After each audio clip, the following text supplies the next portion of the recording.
In today's video, I'm going to show you how to find all email attachments in Gmail in just a few simple steps. This is a really useful trick if you're trying to locate an invoice, a file someone sent you, a photo, a document, or any message that contains an attachment.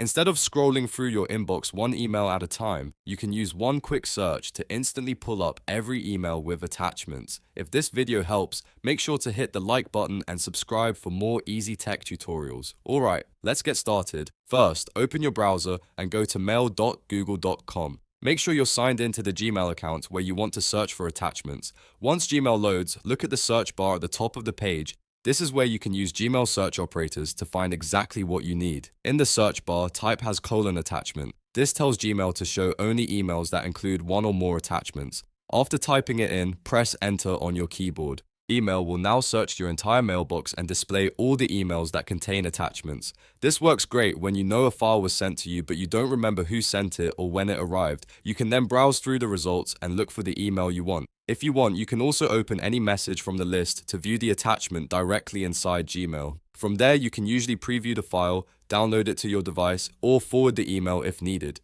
If you're looking for a specific type of attachment, this search method gives you a very fast starting point and saves a lot of time. You can also combine this with other Gmail search filters later.